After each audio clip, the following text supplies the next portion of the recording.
ಎಲ್ಲರಿಗೂ ನಮಸ್ಕಾರ. ಪೂಜಾಸ್ ಕನ್ನಡ ಪಾಕಶಾಲೆಗೆ ಎಲ್ರಿಗೂ ಸ್ವಾಗತ.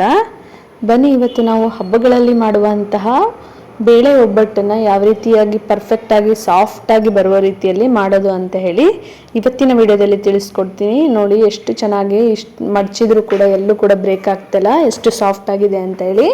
ಮೇಲ್ಗಡೆ ಲೇಯರ್ ತೆಗೆದು ಕೂಡ ನೋಡಿದ್ರು ಹೂರ್ಣ ಎಷ್ಟು ಚೆನ್ನಾಗಿ ಬ್ಲೆಂಡ್ ಆಗಿದೆ ಅಂತ ಹೇಳಿ ನೋಡ್ಬೋದು. ಯಾವ ರೀತಿಯಾಗಿ ಪರ್ಫೆಕ್ಟ್ ಆದಂತಹ ಬೇಳೆ ಒಬ್ಬಟ್ಟು ಮಾಡೋದು ಅಂತ ಹೇಳಿ ನೋಡ್ಕೊಳ್ಳೋಣ. ಅದಕ್ಕಿಂತ ಮುಂಚೆ ಯಾರೆಲ್ಲ ನನ್ನ ಚಾನಲ್ನ ಸಬ್ಸ್ಕ್ರೈಬ್ ಮಾಡದೆ ನೋಡ್ತಿದ್ದೀರಾ, ದಯವಿಟ್ಟು ಸಬ್ಸ್ಕ್ರೈಬ್ ಮಾಡಿಕೊಂಡು ನೋಡಿ. ಬನ್ನಿ, ಇವಾಗ ಯಾವ ರೀತಿಯಾಗಿ ಮಾಡೋದು ಅಂತ ಹೇಳಿ ನೋಡ್ಕೊಳ್ಳೋಣ.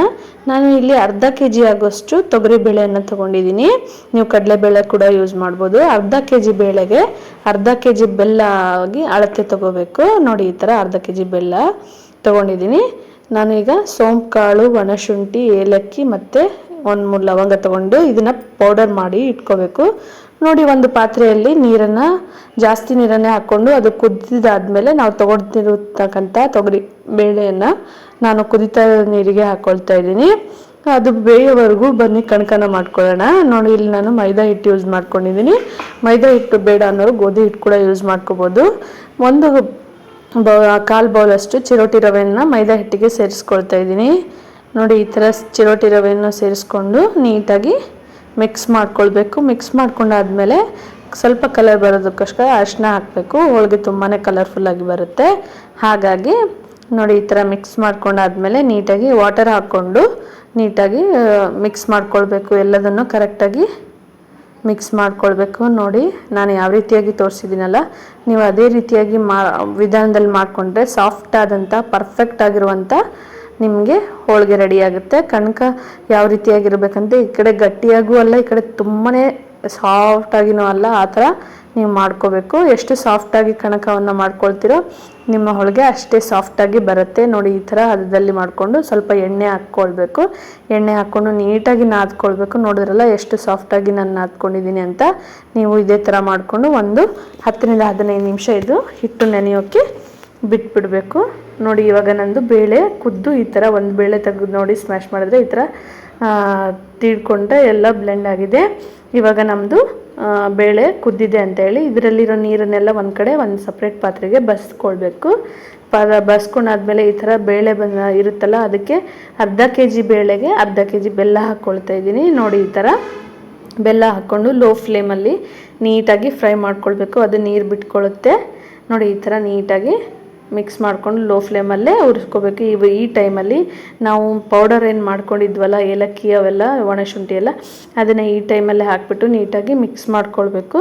ನೋಡಿ, ಈ ಥರ ಬೆಚ್ಚಗಿರುವಾಗಲೇ ತೀರ ತಣ್ಣಗಾಗಬಾರ್ದು. ಬೆಚ್ಚಗಿರುವಾಗಲೇ ಮಿಕ್ಸಿ ಜಾರ್ಗೆ ಹಾಕ್ಕೊಂಡು ರುಬ್ಕೊಂಡ್ರೆ ನೀಟಾಗಿ ಫೈನಾಗಿ ಪೇಸ್ಟ್ ಆಗುತ್ತೆ. ನೋಡಿದ್ರಲ್ಲ ಎಷ್ಟು ಚೆನ್ನಾಗಿ ರುಬ್ಕೊಂಡಿದೆ ಅಂತ. ತಣ್ಣಗಾಗ್ಬಿಟ್ರೆ ಅದು ಮಿಕ್ಸಿ ಜಾರಲ್ಲಿ ತಿರುಗೋದಿಲ್ಲ. ನೋಡಿ, ಈ ಥರ ಎಲ್ಲದನ್ನು ನಾನು ಹೂರಣವನ್ನು ಮಾಡ್ಕೊಂಡಿದ್ದೀನಿ. ಎಲ್ಲೂ ಕೂಡ ನೀರಾಗಿಲ್ಲ. ತುಂಬಾ ಪರ್ಫೆಕ್ಟ್ ಆಗಿರುವಂಥ ಹೂರಣ ರೆಡಿಯಾಗಿದೆ. ಈ ಥರ ನೀವು ಮಾಡಿಕೊಂಡು ಪರ್ಫೆಕ್ಟ್ ಆಗಿರೋ ಹೂರಣ ಮಾಡ್ಕೋಬೋದು. ನೋಡಿ, ಈ ಥರ ಹಿಟ್ಟು ನಂದು ನೆಂದ್ಕೊಂಡಿದೆ. ಇವಾಗ ಒಂದು ಉಂಡೆ ಆಕಾರದಲ್ಲಿ ನಾನು ಹಿಟ್ಟನ್ನ ತಗೊಳ್ತಾ ಇದ್ದೀನಿ, ಮೈದಾ ಹಿಟ್ಟನ್ನು. ನೋಡಿ, ಇಷ್ಟು ಸ್ವಲ್ಪ ಹಿಟ್ಟನ್ನು ತಗೊಂಡು ನಾನು ಹೋಳಿಗೆ ಪೇಪರ್ ಬರುತ್ತಲ್ಲ ಅದನ್ನು ಯೂಸ್ ಮಾಡ್ಕೊಳ್ತಾ ಇದ್ದೀನಿ. ನೋಡಿ, ಹೋಳಿಗೆ ಪೇಪರ್ ಇಲ್ಲ ಅಂದರೆ ನೀವು ಕವರ್ ಪೇಪರ್ ಕೂಡ, ಪ್ಲಾಸ್ಟಿಕ್ನು ಕೂಡ ಯೂಸ್ ಮಾಡ್ಬೋದು. ನೋಡಿ, ಈ ಥರ ನಾನು ಹರಡ್ಕೊಂಡು ನಾವೆಷ್ಟು ಕಣಕ ತೊಗೊಂಡಿದ್ವಲ್ಲ ಅದಕ್ಕಿಂತ ಜಾಸ್ತಿ ಆಗೋಷ್ಟು ಹೂರಣದ ಉಂಡೆಯನ್ನು ತೊಗೊಂಡು ಅದನ್ನು ಮಧ್ಯಭಾಗದಲ್ಲಿ ಇಟ್ಕೊಳ್ಬೇಕು. ಮಧ್ಯಭಾಗದಲ್ಲಿ ಇಟ್ಕೊಂಡು ಈ ಥರ ನೀಟಾಗಿ ಕವರ್ ಮಾಡ್ಕೊಳ್ಬೇಕು. ಕವರ್ ಮಾಡಿಕೊಂಡು ಟ್ವಿಸ್ಟ್ ಮಾಡಿ ಲಾಕ್ ಮಾಡಬೇಕು, ಇಲ್ಲಾಂದರೆ ಹೊರಗಡೆ ಬರುತ್ತೆ. ನೋಡಿ, ಈ ಥರ ಟ್ವಿಸ್ಟ್ ಮಾಡಬೇಕು. ಈ ಥರ ಆದಮೇಲೆ ನೀಟಾಗಿ ಎಣ್ಣೆ ಹಾಕಿ ನಾವು ಫಸ್ಟ್ ಕೈಯಿಂದ ಸ್ವಲ್ಪ ಒತ್ತಿಕೊಳ್ಬೇಕು. ಕೈಯಿಂದ ಒತ್ಕೊಂಡಾದ್ಮೇಲೆ ಲಟ್ಟಣಿಗೆ ತೊಗೊಂಡು ಲಟ್ಟಿಸ್ಕೋಬೋದು, ಅಥವಾ ಕೈಯಿಂದನೇ ದೊಡ್ಡದು ಮಾಡಿಕೊಂಡ್ರು ಪರವಾಗಿಲ್ಲ, ಬರುತ್ತೆ. ಇಲ್ಲಿ ನಾನು ಲಟ್ಟಣಿಗೆ ತೊಗೊಂಡು ಲಟ್ಟಿಸ್ಕೊಳ್ತಾ ಇದ್ದೀನಿ. ತೆಳ್ಳಗಾಗುವಷ್ಟು ನೀವು ಯಾವ ಥರ ಬೇಕೋ ಆ ಹದದಲ್ಲಿ ತೆಳ್ಳಗಾಗೋವರೆಗೂ ನೀವು ಲಟ್ಟಿಸ್ಕೊಳ್ಬೋದು. ಎಲ್ಲೂ ಕೂಡ ನಮ್ಮದು ಹೋಳಿಗೆ ಬ್ರೇಕ್ ಆಗಲ್ಲ. ನೋಡಿ, ಈ ಥರ ನಾನು ಲಟ್ಟಿಸ್ಕೊಂಡಿದ್ದೀನಿ.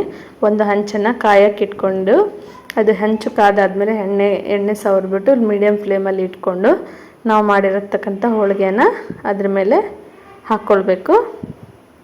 ನೋಡಿ, ಈ ಥರ ನಾನು ಹಾಕ್ಕೊಳ್ತಾ ಇದ್ದೀನಿ.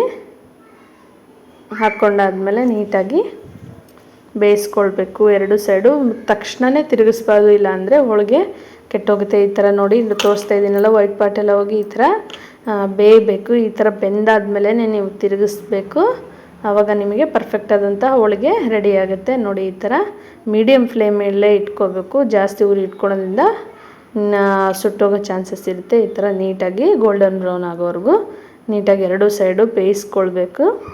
ಈ ಥರ ಬೇಯಿಸ್ಕೊಂಡಾದ್ಮೇಲೆ ನೋಡಿ ಈ ಥರ ಎಷ್ಟು ಚೆನ್ನಾಗಿ ನಮ್ಮದು ಬೇಳೆ ಒಬ್ಬಟ್ಟು ರೆಡಿಯಾಗಿದೆ ಅಂತ ಹೇಳಿ. ಈ ಥರ ಎಷ್ಟು ಚೆನ್ನಾಗಿ ಉಬ್ಕೊಳ್ತಾ ಇದೆ ನೋಡ್ತಾ ಇದ್ದೀರಲ್ವ. ಈ ಥರ ಪರ್ಫೆಕ್ಟಾಗಿ ಬೇಳೆ ಒಬ್ಬಟ್ಟು ನಿಮ್ಮದು ರೆಡಿ ಆಗುತ್ತೆ. ನಿಮಗೆ ಈ ಬೇಳೆ ಒಬ್ಬಟ್ಟು ರೆಸಿಪಿ ಯಾವ ಥರ ಇಷ್ಟ ಆಗಿದೆ ಅಂತ ಭಾವಿಸ್ಕೊಳ್ತೀನಿ. ಯಾವ ರೀತಿಯಾಗಿ ಬಂದಿದೆ ಅಂತ ಹೇಳಿ ನನಗೆ ಕಮೆಂಟ್ ಮೂಲಕ ತಿಳಿಸೋದನ್ನು ಮಾತ್ರ ಮರಿಬೇಡಿ. ಇದೇ ಥರ ಹೆಚ್ಚಿನ ರೆಸಿಪಿಗಳಿಗಾಗಿ ಪೂಜಾಸ್ ಕನ್ನಡ ಪಾಕಶಾಲೆಯನ್ನು ಸಬ್ಸ್ಕ್ರೈಬ್ ಮಾಡ್ಕೊಳ್ಳಿ. Thank you.